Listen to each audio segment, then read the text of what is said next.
Hey VC, I'm back with another video. I've got a Half Price Books recap, haul video, whatever you want to call it. Stopped at one yesterday in Houston. This was a different one than I usually go to. So I found some cool stuff. Some cassettes, they were 50 cents a piece. Found Molly Hatchet Double Trouble Live. This is probably a good album, I've just never heard it. So I look forward to listening to that one. Then we got Mr. Big, Lean Into It, another album I haven't heard.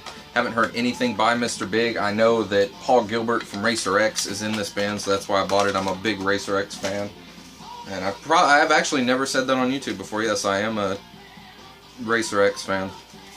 Then these couple 45s, they were 20 cents a piece. These first two, I know for a fact that Jordan and George, the Elvis vinyl guy and the Elvis Presley collector, are both going to like. Ronnie McDowell, I Love You, I Love You, I Love You, backed with Fallen. So that was pretty cool. And then I found Walking Through Georgia in the Rain and The King Is Gone, the title track from his album. So that was really cool to find, both of those. And we found Waylon and Willie, I Can Get Off on You, and Mamas Don't Let Your Babies Grow Up to Be Cowboys. Probably one of their most famous songs. Everybody knows that song. Then found a Hank Williams Jr. one, I Attitude Adjustment. I backed with Knoxville Courthouse Blues and this cool London sleeve. So that was worth 20 cents right there, the sleeve itself. Then I found a couple in the dollar bin, couple albums. Dug through about half of them, but there were still about 200 albums left that I just, after getting through the first 300 or so, I just couldn't go anymore. But I did find 4 albums in there, so it was worth it.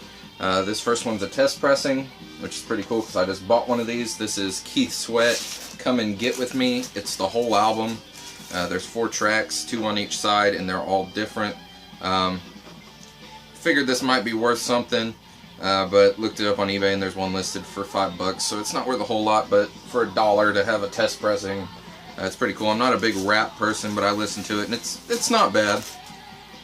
One of the songs features Snoop Dogg, probably one of the most famous rappers out there. And this next one is just a novelty item, Close Up by Jackie Gleason. Cool gatefold. I bought this just because I'm a huge Smokey and the Bandit fan, and if you've ever seen that, he plays Sheriff Buford T. Justice, and he's just hilarious. The stuff he says and he's an awesome comedian. So that's the reason I bought this. I won't listen to it because it's just him playing trumpet or whatever it is, but on the old school Capitol label, and this thing is clean. This is one of the cleanest records I've seen in a while. It looks like it was hardly ever played, and this thing's got to be from the 60s.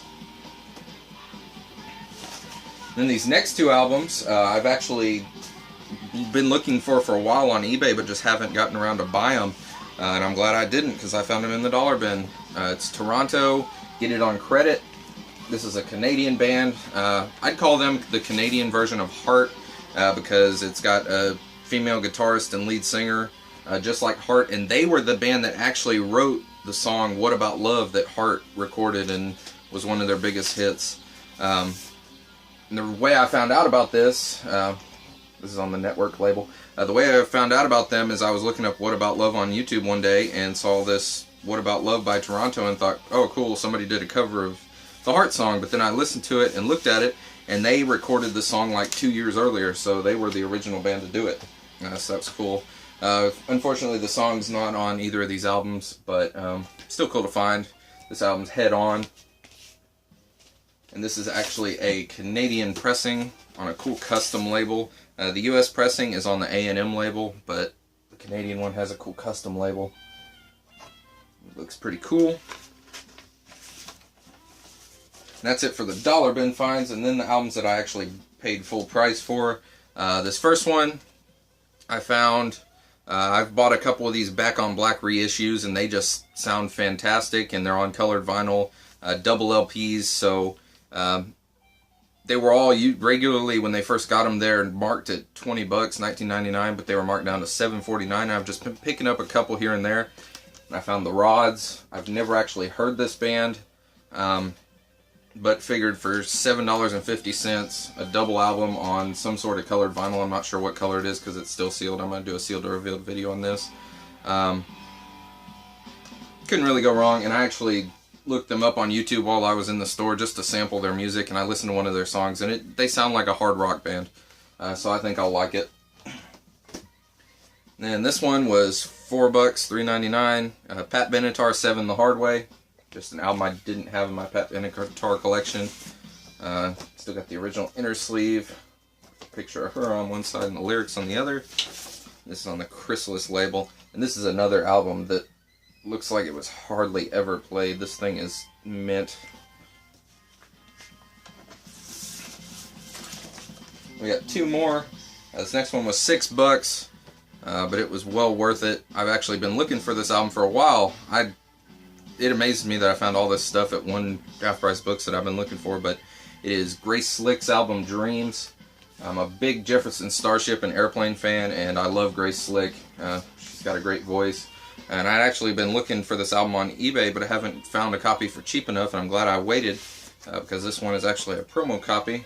And, you know, usually they have a gold stamp. This one just has it in white letters, not for sale, demonstration on the back. Comes with the original inner sleeve. It's not a white label promo, it's just on the RCA Victor label.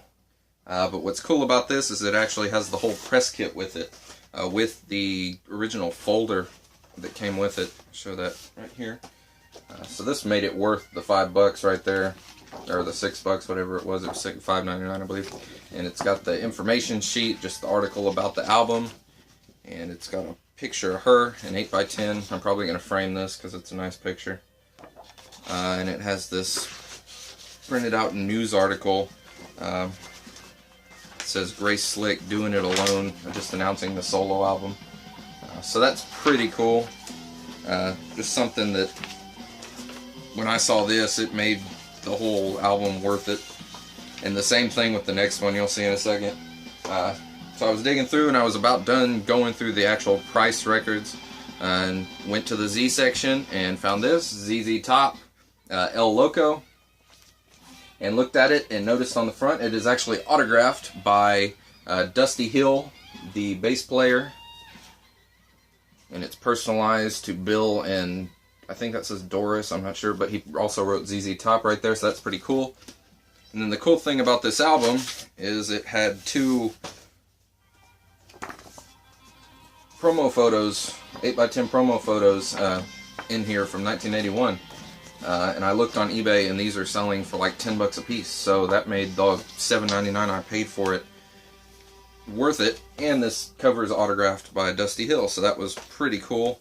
And this has the original inner sleeve, and it's on the Warner Brother record label. So yeah, overall I spent like $30-something, but I got a lot of really, really cool stuff. So yeah, let me know what you think, and I'll talk to you guys soon.